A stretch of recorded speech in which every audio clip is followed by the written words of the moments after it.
Buenos días a todos. Por allá afuera no los veo, pero buen día. Veo que llegaron varios más, que el domingo pasado había varios contagiados, pero hoy, por la gracia de Dios, aquí estamos. Buenos días, mis hermanos, buenos días a quienes se están conectando por Facebook. Damos gracias a Dios por este domingo que nos permite adorarle, aprender más de su palabra. Estamos en medio de sucesos mundiales que anuncian lo que proféticamente conocemos, la venida de nuestro Señor Jesucristo. Como dice la palabra de Dios en Romanos 13:11, al final dice: ahora está más cerca de nosotros nuestra salvación que cuando creímos. Amén. Bien, pero mientras ese día llega, tenemos que seguir creciendo en la palabra, sirviendo al Señor. El Señor nos quiere encontrar trabajando. Si bien es cierto que creemos que viene pronto, nadie sabemos fecha, hora, momento exacto, pero Él nos quiere encontrar trabajando, sirviéndole, conociéndole más, adorándole, y por eso hemos seguido aquí estudiando la palabra de Dios con verdades que nos edifican, que nos hacen conocer más de nuestro Señor. Estamos con la parábola del sembrador, que yo creo que se debería llamar la parábola de la semilla, o más bien de la tierra, porque habla de 4 tipos de tierra. Pero bueno, finalmente ese es un título que se le puso ahí a la Biblia, no es inspirado, la parábola del sembrador, así se le conoce. Yo creo que este domingo y el otro terminamos esa parábola, nos vamos con otra parábola, porque esta serie se llama Las parábolas de nuestro Señor Jesucristo. No sé cuántas veamos, 6, 7, hay unas más largas, cortas, quizás veamos al final de esta serie una de las más largas y llenas de verdad, maravillosas verdades espirituales, como la parábola del hijo pródigo, a veces también tan mal interpretada. Pero bueno, hoy estamos en la parábola del sembrador, le voy a dar lectura. Estamos ya en la parte donde Jesucristo explica lo que significa esta parábola. Lucas 8:11, esta es pues la parábola.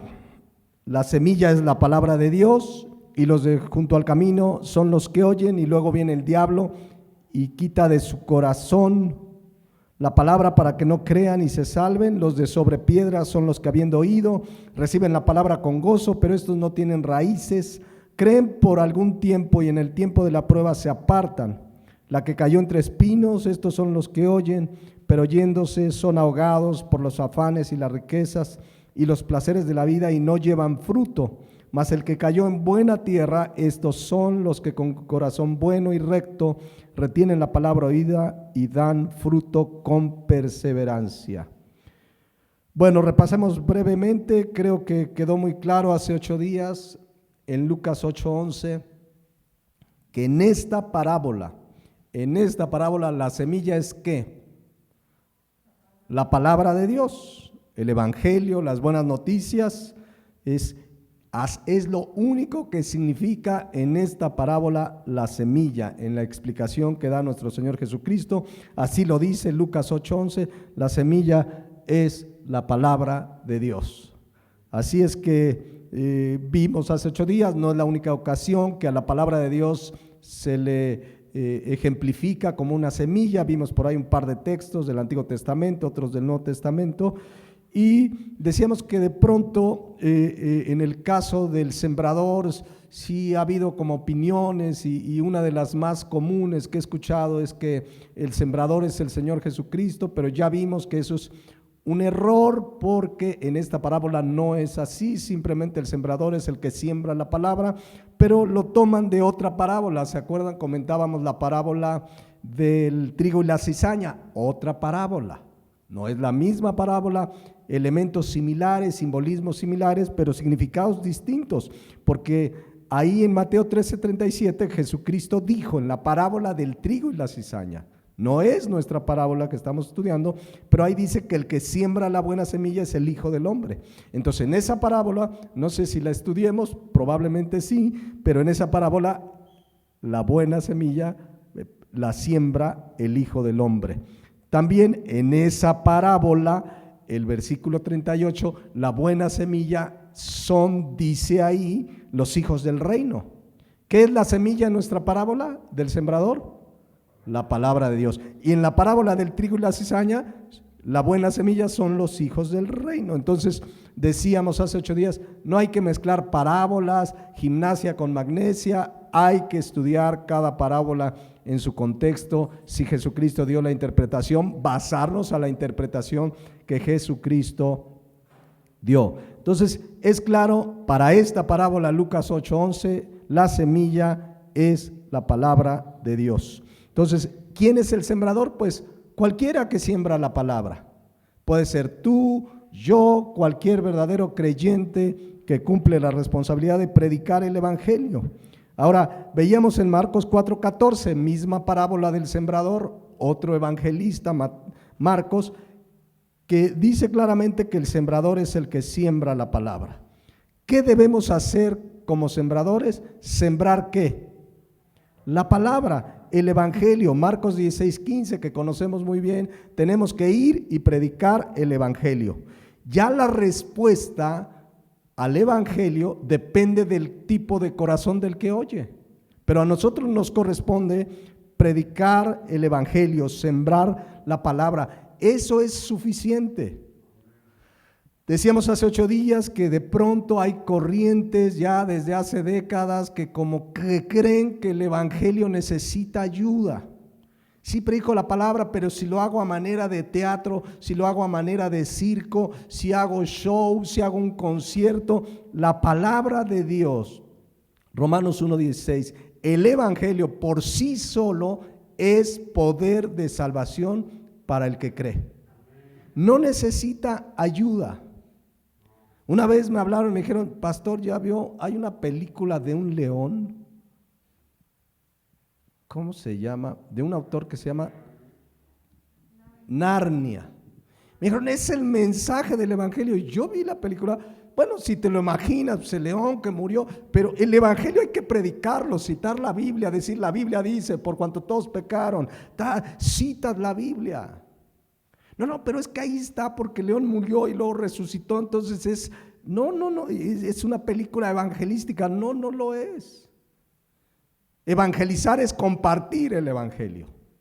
Amén. La palabra de Dios no necesita ayuda ni métodos extraños, muchas veces antibíblicos, como que en la preocupación de que la gente acepte el evangelio, lo rebajan, lo matizan, lo modifican, lo actualizan. La palabra de Dios no necesita ser actualizada, es viva, eficaz, sigue vigente, es poderosa, es la palabra viva. Entonces, mucha gente trata de actualizarla, ya ni decirles de las aberraciones que hoy hay, donde hay una versión de la Biblia actualizada para dejar en claro que la homosexualidad es aceptada por Dios. Incluso con lenguaje inclusive, donde Dios ya, en lugar de Él, utilizan otros conceptos. Ya ven que ahora dicen que debemos decir, ¿cómo debemos decir? Bienvenidos, por ejemplo, si yo digo bienvenidos, bienvenidas, bienvenides, ¿no? Barbaridades, desde el punto de vista bíblico y desde el punto de vista de la semántica, son verdaderas barbaridades. El evangelio no necesita ser ayudado, necesita ser predicado, nada más. Entonces yo siembro la semilla, ya la respuesta no depende de mí. Ahora, si yo quiero, a veces en nuestro afán, digamos, de buena intención, queremos que la gente oiga el evangelio y termine enfrente de nosotros repitiendo una oración y decimos, sí, ya es cristiano. Mi deber es sembrar el evangelio. El resto es obra del Espíritu Santo que convence, y que la persona crea o no depende de su corazón. Entonces, por eso vimos el primer tipo de corazón, Lucas 8:12, que Jesucristo explica que los de junto al camino son los que oyen. ¿Qué oyeron esos? La genuina palabra de Dios. No un falso profeta, no un falso evangelio, no, la palabra de Dios. Y luego viene el diablo y quita de su corazón la palabra para que no crean y se salven. Explicábamos, solo recuerdo rápidamente, que pues son los que representan el corazón más duro para la palabra. Si recuerdan, en la parábola, no en la explicación de la parábola que estamos viendo, pero en la parábola eran esas semillas que cayeron junto al camino. Hay algo de tierra, pero es la tierra que sale del campo, pero realmente esa semilla queda expuesta. ¿Se acuerdan que la pisotea la gente y las aves se la comen? Ven, la semilla no penetra ni tantito, ni siquiera brotó una semillita. Por eso decimos que es el corazón más duro para la palabra. Representa el corazón, veíamos hace 8 días, del que está a gusto con su pecado, ama su pecado, está muy duro, queda ahí la palabra, no penetra. Ahora, nosotros veíamos que en ese versículo que se infiere cuál es el propósito de sembrar la semilla. El propósito de Satanás es que no crean y se salven. Pero ¿cuál es el propósito de nosotros al sembrar la semilla? Que crean y se salven. Porque muchas veces hay gente que predica, pues no, es que le voy a compartir esto para dejarlo en ridículo, que vea cómo, y si me dice esto, yo ya le tengo 2, 3 versículos, y muchas veces se predica para ganar un debate, para que vean cuánto sé. Nuestro objetivo debe ser que crean y se salven. Ese es el objetivo del creyente. Entonces, yo les decía que de pronto es muy común que en debates de cristianos con incrédulos hay comentarios luego de cristianos, lo dejó en ridículo, qué bueno. No es el propósito dejar el ridículo a alguien. Puede suceder que eso pase, pero no es mi objetivo. Mi objetivo debe ser, ahí Lucas 8:12, que crean y se salven. Ahora, este tipo de corazón, pues es un corazón muy duro, representa a una persona que la semilla no penetra ni tantito. Es lo que decíamos hace 8 días, en la Biblia se llama ser de dura cerviz, ¿no? Como leíamos Jeremías 9:15, es muy representativo cuando dice: así ha dicho Jehová de los ejércitos, Dios de Israel, he aquí yo traigo sobre esta ciudad y sobre todas sus villas todo mal que hablé contra ella. Y dice ahí, porque han endurecido su cerviz para no oír sus palabras. Lo cual me lleva a entender claramente que si la persona es dura de corazón, es porque así ha querido ser. Ahí dice, han endurecido. Hay ocasiones, hay textos donde dice que Dios endurece el corazón, pero cuando el corazón ya está duro y Dios sabe que no va a ceder, como cuando Faraón, que estaba bien duro y iba Moisés y mira, déjalo salir, y si no vienen las plagas, y si no viene esto, y se endurecía. Y llega un momento que dice la Biblia que Dios mismo endureció ya más su corazón, porque ya no tenía remedio. Pero aquí es claro que es la persona la que endurece, es una acción voluntaria. Endurece su corazón para no oír mis palabras, dice la palabra de Dios. Entonces, esos son los del junto al camino. Seguramente te han tocado personas así.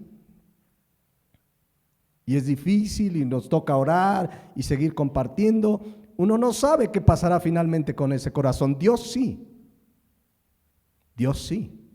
Pero nosotros nos toca seguir predicando la palabra. Ahora dice aquí en Lucas 8:12 que tan la palabra no penetra ni tantito que es muy fácil para el diablo quitársela. Dice ahí que viene el diablo y quita de su corazón la palabra.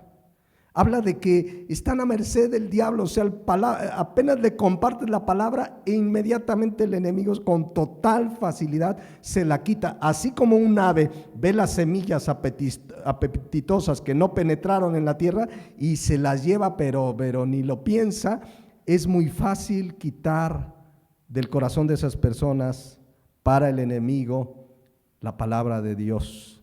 ¿Cómo lo hace Satanás? Satanás es el padre del engaño, el padre de mentira, es el maestro de engañar, lo hace de muchas maneras, engaña con filosofías del mundo. Dice 2 Corintios 11:14 que Satanás se disfraza como ángel de luz, y en el 15 dice que también sus ministros se disfrazan como ministros de justicia, cuyo fin será conforme a sus obras, es decir, a través de falsos maestros, falsas enseñanzas, filosofías humanas, le roban lo que se le había sembrado a esas personas. Entonces es muy fácil, Lucas 8:12, todo lo vimos hace 8 días, pues para el enemigo arrebatar de su corazón esa palabra. Pero nosotros tenemos que seguir predicando, compartiendo el evangelio. Tenemos que seguir predicando con el único propósito que crean y se salven. Y esa debe ser nuestra oración. Luego viene el segundo tipo de corazón, Lucas 8:13.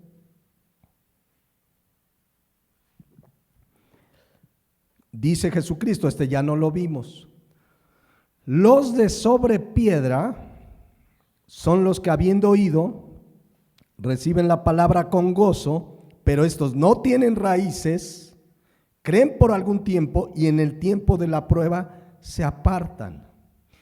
Este tipo de corazón, este tipo de oyente, este tipo de personas, a diferencia del de corazón duro, la palabra sí entró al corazón. De hecho, veíamos en la parábola que hasta brotó la plantita. No dio fruto, acuérdense, ninguno de los 3 tipos de tierra dio fruto, pero hasta brotó la plantita. Y dice aquí que sí reciben la palabra y con gozo. Gente que se emociona, es superficial, es muy emocional, pero se emocionan. ¿Se acuerdan? En la parábola, insisto, en la parábola se explicaba que hay piedras por debajo, pero sí hay tierra no suficiente para que echen raíces, tierra no suficiente para que permanezca húmeda, por eso se secan. ¿Se acuerdan? Esa era la parábola. Aquí Cristo dice, no tienen raíces, creen por algún tiempo y en el tiempo de la prueba se apartan. Entonces, la planta, regresando a la parábola, pues sin la tierra suficiente, está destinada a morir. Nace, brota la plantita, pero se va a morir, no tiene humedad, no puede vivir por mucho tiempo. Es como dice el Salmo 129:6. Fíjense, serán como las hierbas de los tejados. Hace un tiempo, en el techo de la casa donde vivimos, salió una plantita en el techo. ¿Quién la sembró allá? No, yo creo que voló alguna semillita, no sé.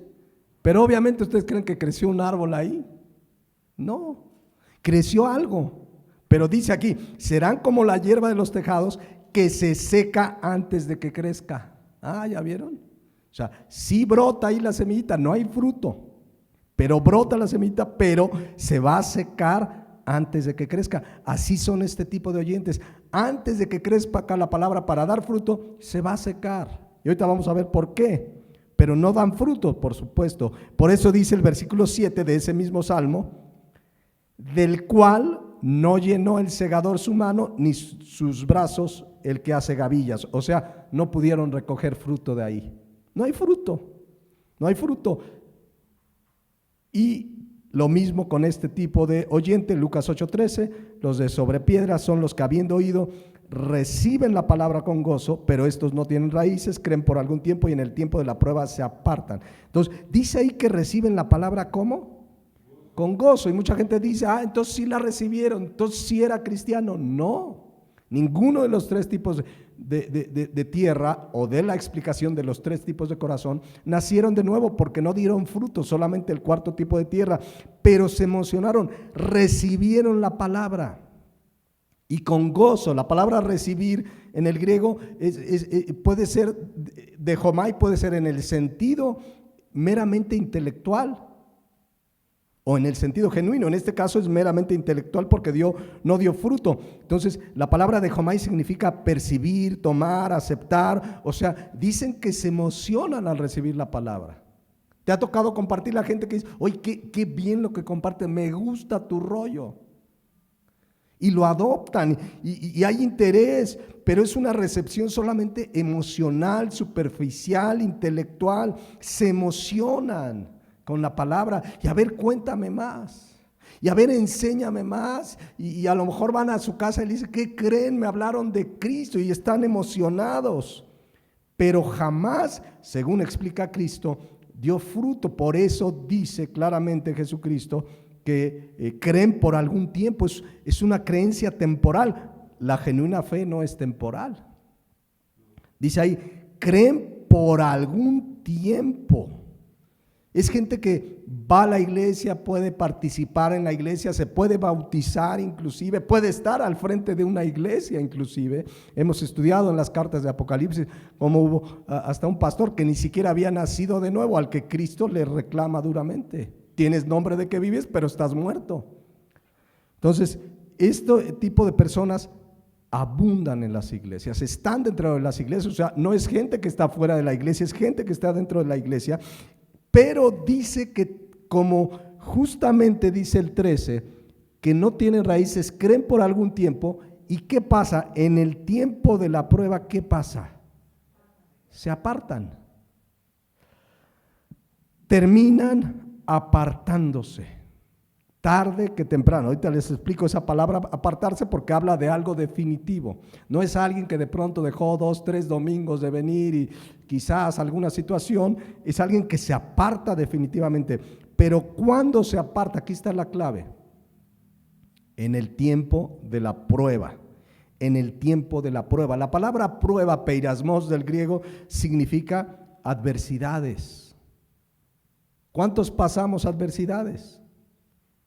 Todos. Dios las permite para probar la fe, y la genuina fe prevalece. Ahorita lo vamos a ver. Pero estos, en el tiempo de la prueba, se apartan. O sea, están muy emocionados, les gusta que Cristo salva, que va a haber un lugar donde no va a haber llanto, ni tristeza, ni dolor. Hay una emoción, pero cuando viene un problema a su vida, se enferma el familiar, pierde el trabajo, quizás muere alguien cercano a su vida, de pronto, a pesar, escuchen, de que escucharon el genuino evangelio. Porque no es alguien que les predicaron el evangelio de la prosperidad. Es alguien que les sembraron ¿qué? La palabra, el evangelio. Entonces quiero que vean que la recepción del evangelio tiene que ver con el corazón. Ahora ya ni decir, imagínense si les predicaron un falso evangelio. Pero aquí es la genuina palabra de Dios, y cuando vienen los problemas, las dificultades, las adversidades de la vida, se apartan. Se apartan, dice la palabra de Dios. La palabra apartar que se utiliza ahí es afistemi, y significa desistir, desertar, apostatar. ¿Qué es apostasía? Apartarse de la verdad. Es alguien que conoció la verdad, pues oyó la semilla, el verdadero evangelio, y se apartó voluntariamente de la verdad. Y la palabra habla de una acción definitiva. Se apartan. Entonces, repito, aún oyendo el verdadero evangelio, el problema es que es gente muy emocional. Por eso tenemos que esperar, porque luego ya decimos, no, si es cristiano. Les conté hace años que de pronto un día contaron, o salió en redes sociales, que un famoso artista se había convertido. Pero era de los primeros. Ahorita ya, bueno, ya saben muchos de los que se dicen cristianos, ¿no? Pero era de los primeros. Y entonces en redes sociales ponían, gracias a Dios se convirtió fulano, y miren, ¿no? Y, o sea, hicieron una algarabía porque supuestamente se había convertido. Al rato este tipo, obviamente no había sido algo genuino, terminó hablando mal del evangelio, se divorció, y mucha gente le decía a los cristianos que decían que él era cristiano, mira, ahí está tu cristianito. No, tenemos que esperar el fruto, porque estos, ¿se acuerdan? La semilla brotó. O sea, hay cristianos que sí nos podemos confundir, ay, ¿será, no será? Bueno, ¿cuál será la evidencia? En su momento el fruto. Hay que esperar, hay que discipularlo, hay que ver, pero en el tiempo de la prueba se van a apartar. En cambio, el verdadero cristiano, Jesucristo dijo en Juan 8:31, si vosotros, y vean la palabra ahí, permaneciereis en mi palabra, seréis verdaderamente mis discípulos. Mientras estos se apartan, el verdadero discípulo permanece, y esa palabra la hemos conocido muy bien en el griego, menó del griego, que significa quedarse en un solo lugar, no moverse. El cristiano no se mueve de Cristo, no se mueve de la palabra. Puede haber luchas, batallas, nuestra fe es probada, pero finalmente no te mueves. Puedes sondearte, ¿verdad? Pero de pronto dices, me voy a fortalecer en Cristo. La Biblia es muy clara, hablando del verdadero creyente, Hebreos 10:39, y dice, pero nosotros, ¿quiénes son nosotros? El verdadero cristiano, el que, cuando veamos la parábola, el que es buena tierra, esa donde la semilla dio fruto. Pero nosotros no somos, no dice casi la mayoría, no, es una afirmación categórica. Nosotros no somos de los que retroceden para perdición, sino de los que tienen fe para preservación del alma. Es una afirmación categórica, no es un deseo del escritor. Ay, yo deseo que no seamos de los que retroceden. No, nosotros, noten la afirmación categórica, no somos de los que retroceden para perdición. El cristiano no retrocede. Hay muchos que recibieron la palabra, que se emocionaron, hicieron fiestas, se bautizaron, le contaron a medio mundo, pero en el tiempo de la prueba se apartan. Entonces es claro, lo acabamos de ver, insisto, Juan 8:31, que dice, dijo entonces Jesús a los que habían creído en él, fíjense, habían creído en él, pero hay dos formas de creer, una la genuina fe y otra meramente intelectual, y por eso Cristo les dice, miren, la evidencia es, si vosotros, notan el sí condicional, si vosotros permanecen en mi palabra, seréis verdaderamente mis discípulos. Ahí está el sí condicional. Es como cuando mi hija me pide permiso. Bueno, si lavas los trastes, vas. Y entonces si no los lavas, no vas. Y luego no los lava, pero llora y dice, no, esa es otra cosa. No, entonces aquí la palabra es clara. Si vosotros permanecéis en mi palabra. Bueno, el apóstol Juan, miren cómo lo dijo en 2 de Juan 1:9, es la misma verdad.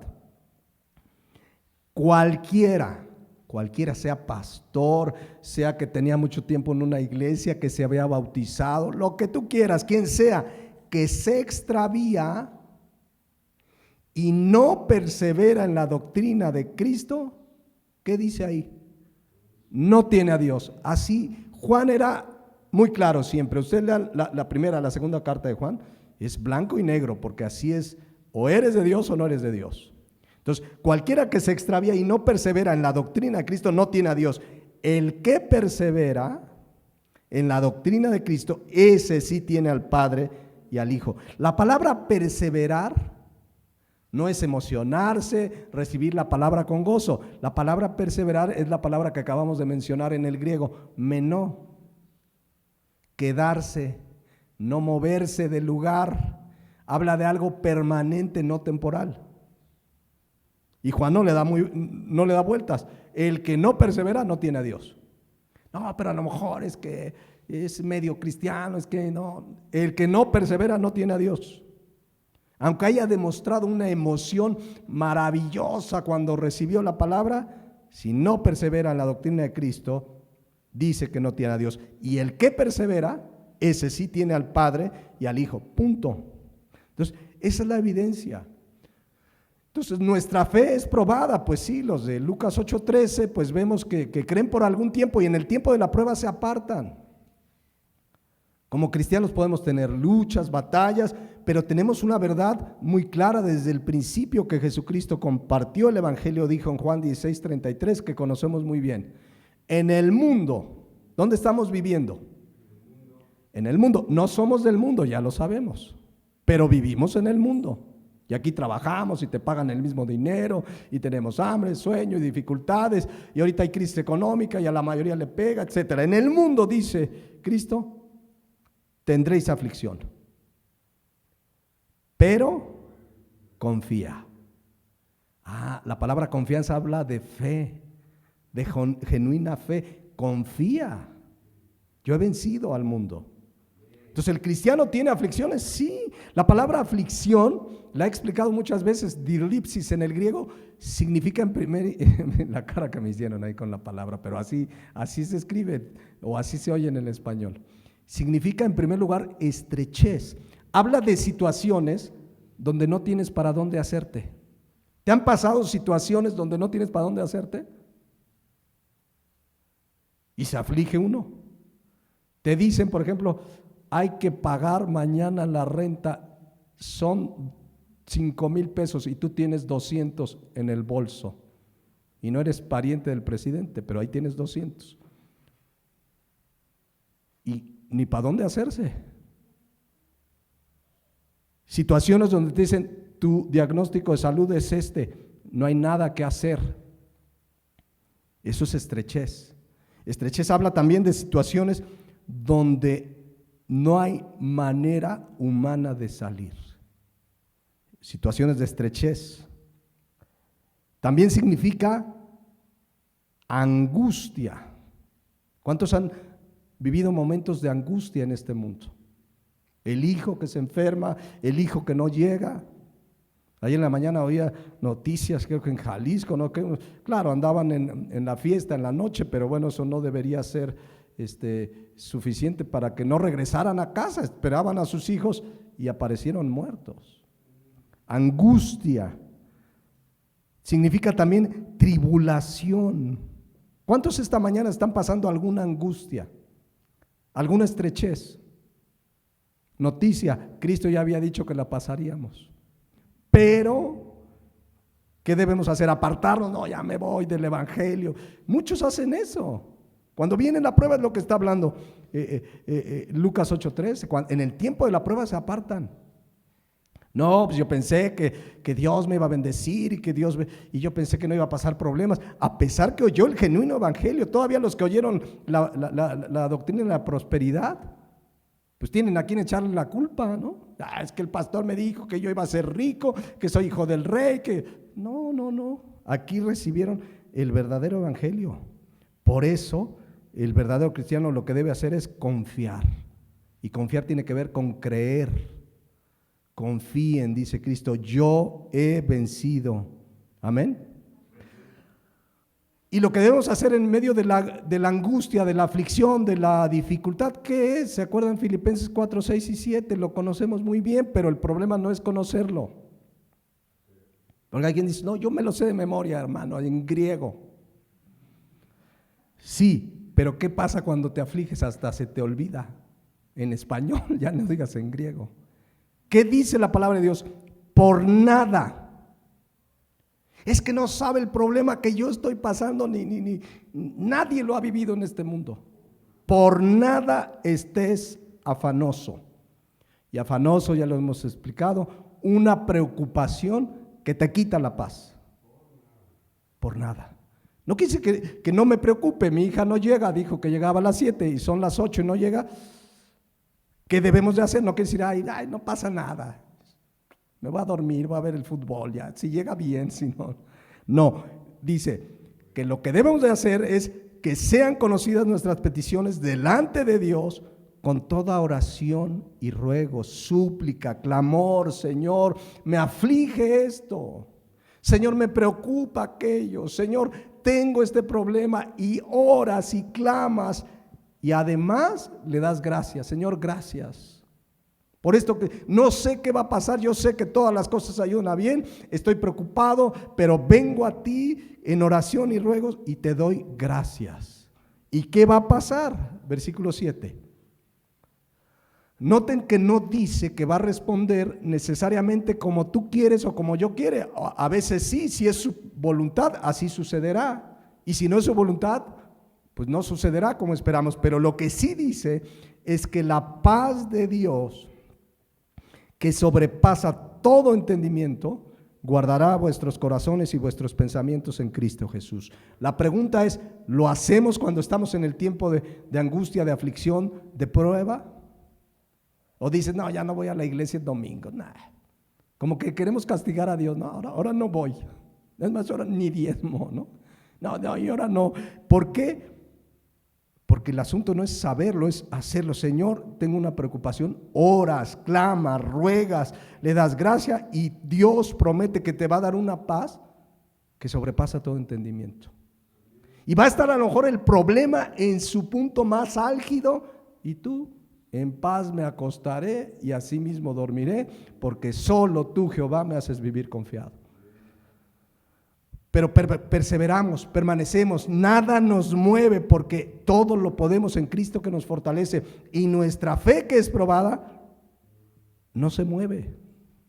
Fíjense, en Hebreos hay una instrucción que obviamente solo la puede atender el verdadero cristiano. Fíjense lo que dice Hebreos 3:14, y se los voy a leer en dos versiones para que quede más claro. Dice: porque somos hechos participantes de Cristo, con tal que retengamos firme hasta el fin nuestra confianza del principio. Se los voy a leer en la Nueva Traducción Viviente. Pues si somos fieles hasta el fin, esta es la evidencia de alguien que ha creído, confiando en Dios con la misma firmeza que teníamos al principio cuando creímos en Él, entonces tendremos parte en todo lo que pertenece a Cristo.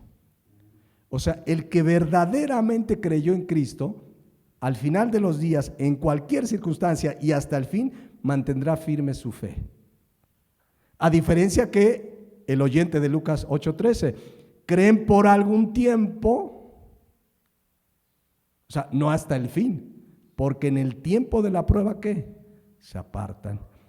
Miren Colosenses 1:23, un sí condicional, dice: si en verdad permanecéis fundados y firmes en la fe y sin moveros de la esperanza del evangelio que habéis oído, el cual se predica en toda la creación que está debajo del cielo, de la cual yo, Pablo, fui hecho ministro. Se los leo en la Nueva Traducción Viviente, un poco más claro. Pero deben seguir creyendo esa verdad y mantenerse firme en ella. O sea, no es una fe emocional, ni temporal, ni de moda. Hoy sí creo, mañana no creo, hoy viene la dificultad. No, dice, deben seguir creyendo en esa verdad y mantenerse firme en ella. Es decir, en el evangelio, en la palabra de Dios, en sus promesas. No se alejen de esa seguridad que recibieron cuando oyeron la buena noticia. No se alejen. Esa buena noticia ha sido predicada por todo el mundo y yo, Pablo, fui designado servidor de Dios para proclamarla. Pero eso es lo que sucede en el verdadero creyente con su fe. Cuando es puesta a prueba, nos mantiene firmes y sin movernos. Pero en cambio, Lucas 8:13, ahí lo dice, creen por algún tiempo. Es temporal. Y en el tiempo de la prueba se apartan. Ahora, el evangelista Marcos dice algo que complementa lo que Lucas escribió. Es la misma explicación de Jesucristo del segundo tipo de oyente. Marcos 4:16. Estos son asimismo los que fueron sembrados en pedregales, los que cuando han oído la palabra al momento la reciben con gozo. Eso está igual que Lucas 8:13. Pero dice el 17, pero no tienen raíz en sí, sino que son de corta duración, porque cuando viene, y fíjense aquí lo que agrega, cuando viene la tribulación, es la palabra griega dilipsis, o la persecución, esto es algo que captó Marcos que no escribió Lucas, o la persecución por causa de la palabra, luego tropiezan. ¿Cuál es una razón de los que estos oyentes superficiales, emocionales, hacen que tropiecen o se aparten? La persecución por causa de la palabra. Cuando viene el rechazo, con que eres cristiano, en la familia te rechazan, te dicen, y a ver, ¿a poco ya eres aleluya? Te voy a desheredar, en el trabajo se burlan. Hay gente que ahí tropieza. Y la palabra tropieza, escandalizo del griego, significa hacer caer, ser incitado a la apostasía. Fíjense qué interesante. Es decir, cuando ven la presión, por decirme cristiano, ya me están rechazando. Conocí una persona que se iba a casar con una persona no cristiana, él se convierte, quiere que ella se convierta, ella le dice, pues no, yo no me voy a convertir, yo no creo en lo tuyo, y dejó el cristianismo para no perder a la niña. O sea, por causa de la palabra, la niña le dijo, no, yo contigo no. si el evangelio no, y cayó, apostató, se apartó de la verdad. Entonces, ese es el tipo de oyentes y están dentro de las iglesias. Pero esto tampoco nos debe dejar o desanimar de seguir predicando el evangelio. Habrá buena tierra. Tarde o temprano encontraremos buena tierra. Nosotros no somos los que vamos a definir, este sí es buena, este no, este es el segundo tipo. A ver, tú tienes cara del tercero. No, tú eres el de junto al camino, ya te vi. No sabemos cómo ese corazón va a terminar finalmente. Sigamos predicando. ¿Cuántos a lo mejor cuando empezaron a predicar se parecían a los del junto al camino? Que te enojabas. Entonces, pero bueno, aquí de verdad que estos creyentes emocionales, dice aquí que en Lucas 8:13 reciben la palabra con gozo. Mucha gente dice, no, ese sí es cristiano porque yo vi que cuando repitió la oración, porque para muchos repetir la oración es ser cristiano, ¿no? Ya lo hemos explicado, no es el tema hoy. No, pero repitió la oración y lloró, hermano. Unas lágrimas, no sabe hermano, berreaba. Entonces sí es. Que haya lágrimas, mucha emoción en una conversión no es evidencia necesariamente de que sea genuino. Yo no estoy diciendo que no llore, yo no sé qué pasó en tu conversión. Cada quien sabe, es emocional de diferente manera. Hay gente que nada más oye tantito y ya está llorando. Ve un comercial y llora. Que no lloren ahí de repente le digan, no, y vas a ser salvo, y Cristo murió por ti. Pero eso no indica necesariamente una genuina conversión. Lo que Cristo dijo que debe suceder, Marcos 1:15, es que se arrepientan y crean en el evangelio. Nunca dice la palabra deben llorar, así deben de retorcerse. Cada quien reacciona diferente, pero lo que debe haber es arrepentimiento y fe en Jesucristo. Eso no se puede quitar. Porque cuando uno se arrepiente genuinamente, lo que sí hay, y ahorita lo vamos a ver en la palabra, es un dolor profundo por nuestro pecado. Hay una verdadera tristeza que me lleva al arrepentimiento. Fíjense lo que dice 2 Corintios 7:10. Porque la tristeza, y ahí la palabra tristeza, es una palabra griega, que no es el nombre de alguna hermana, que es lupe. De hecho lleva acento en la U, lupe. Y significa dolor profundo. Significa molestia. Estás molesto de que has ofendido a Dios. Significa profunda tristeza. Dice, la tristeza que es según Dios produce ¿qué? Arrepentimiento. Produce arrepentimiento para salvación, de que no hay que arrepentirse. Pero la tristeza del mundo produce muerte. O sea, hay una genuina tristeza, donde hay una molestia por haber ofendido a Dios. La Nueva Traducción Viviente dice, pues la clase de tristeza que Dios desea que suframos nos aleja del pecado. Porque algunos se entristecen, ay no, qué mal lo que hice, y al otro día lo vuelven a hacer. Ay no, sí, estuvo bien mal, y lloran. No, la tristeza que Dios desea que suframos nos aleja del pecado y trae como resultado salvación. No hay que lamentarse por esa clase de tristeza, pero la tristeza del mundo, al cual le falta arrepentimiento, resulta en muerte espiritual. Y de hecho, cuando como cristianos ya llegamos a pecar, hay una molestia. ¿Cómo es posible que caí? Estás molesto. ¿Saben? ¿A alguien le ha pasado? No sé, que compras algo, pues me ha tocado, a lo mejor me ha tocado reaccionar así. Compras algo, vas a un lugar, compras un aparato electrónico y sale mal. Y vas a reclamar, ¿no? Te dan garantía, 7 días de garantía. ¿Y cómo llegas ahí? Molesto. Más si te dice la señorita, no, pues usted lo descompuso y te molestas. Bueno, de una manera más profunda y con dolor, te molestas por haber ofendido a Dios. Contigo, no con nadie, ¿eh? Es una molestia contigo, es un dolor. Y ese dolor lleva a un cambio de vida.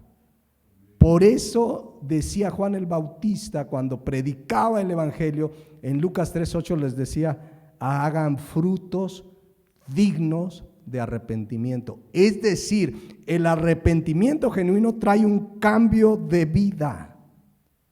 Un querido pastor decía, en base a estas verdades, arrepentimiento no es cuando usted llora, arrepentimiento es cuando usted cambia. O sea, se puede llorar o no, pero no es esa es la evidencia es el fruto, la evidencia es frutos dignos de arrepentimiento, cambio de vida, porque estos oyentes de Lucas 8:13, pues sí recibieron la palabra con gozo y a lo mejor lloraron y lágrimas y lo que tú quieras. Ya la reacción emocional depende de cómo es uno, pero lo que importante es lo que sucede en el corazón, que haya un genuino arrepentimiento que va a dar como evidencia frutos. Entonces, es claro que no estamos diciendo que el cristiano no deba ser emocional, no nos emocionemos. La vida cristiana es emocionante, leer la palabra de Dios es emocionante, saberse perdonado, qué emoción, qué gozo, qué alegría saberme perdonado, tengo vida eterna, me espera un lugar donde no va a haber tristeza ni llanto, pero esa emoción está fundada en verdades firmes y claras, no meramente en mis sentimientos. De hecho, se nos manda a regocijarnos en el Señor, dice Filipenses 4:4, regocijaos, pero vean aquí lo que dice, en el Señor. Siempre. El cristiano debe estar gozoso siempre. Otra vez más dice Pablo, otra vez les digo, regocíjense. La Nueva Traducción Viviente dice, estén siempre llenos de alegría en el Señor. Lo repito, alégrense. O sea, Dios nos dio emociones, por supuesto. Dice Lucas 15:7 que hay más gozo en el cielo por un pecador que se arrepiente. O sea, en el cielo hay gozo también. Hay gozo, hay alegría cuando un pecador se arrepiente, que hay más gozo y alegría que por 99 que no necesitan arrepentimiento. Pero el asunto es que en Lucas 8:13, esa emoción, ese gozo fue meramente emocional, superficial, porque recibieron la palabra con gozo, pero terminaron ¿cómo? Apartándose, apostatando.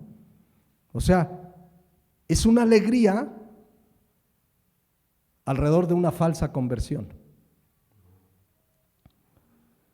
porque la genuina conversión, el verdadero arrepentimiento produce un fruto, dice Mateo 12:33, al final, porque por el fruto se conoce el árbol.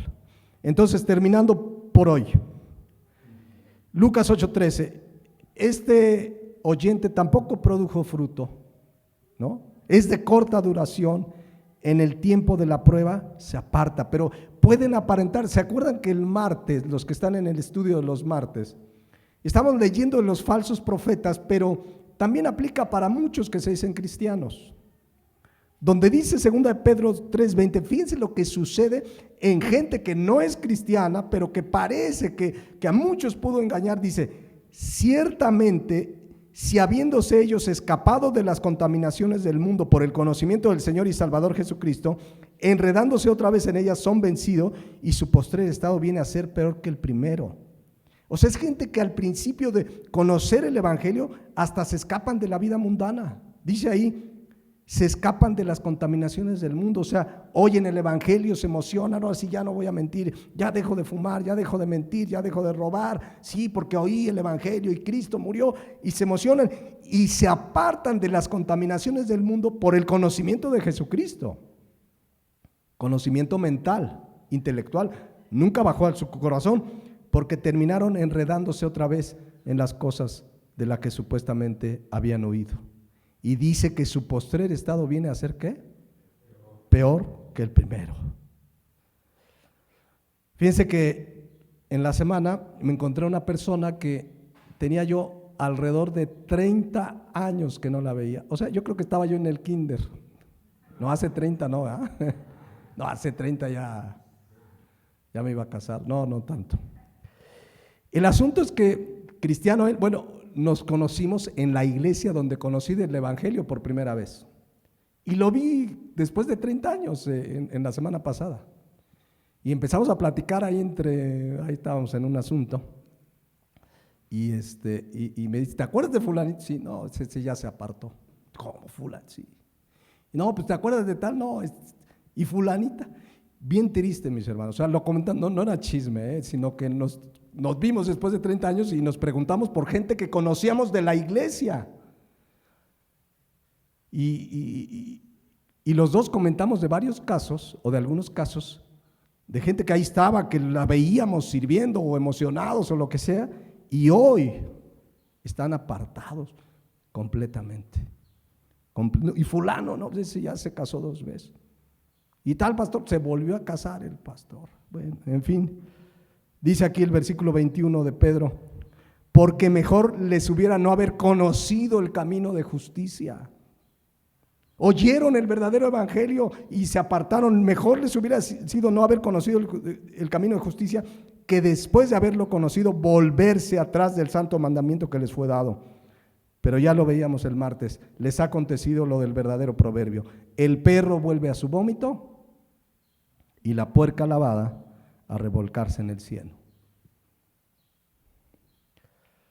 Qué fuerte, pero eso es Lucas 8:13. Muchos oyentes recibieron la palabra con gozo, recibieron, yo quiero insistir en esto, la genuina semilla, no un falso evangelio torcido. Imagínense lo que está sucediendo con tanto falso evangelio, falsa semilla modificada, tergiversada, híbrida, como es transgénica, ¿no? Eso es lo que están haciendo con la palabra de Dios, toda tergiversada, mezcla con otros rollos. Pero bueno, 1 Juan 2:19 dice, salieron de nosotros porque no eran de nosotros, porque si hubieran sido de nosotros, habrían permanecido con nosotros, pero salieron para que se manifestase que no todos son de nosotros. Hasta aquí le dejamos por hoy, mis hermanos. Pero meditemos. Esta parábola del sembrador nos recuerda que debemos sembrar. Y sí nos recuerda que hay por lo menos 4 tipos de corazones. Y si hacemos un análisis meramente lógico, ¿cuáles son mayoría? 3 que no dan fruto, 1 que sí. Nada más por simple lógica. Ya después veremos que bíblicamente la palabra de Dios es clara, que la mayoría terminan rechazando el evangelio, que pocos son los que se salvan. Pero eso no debe desanimarnos, tenemos que seguir predicando el evangelio. La palabra de Dios nos dice ir y predicar.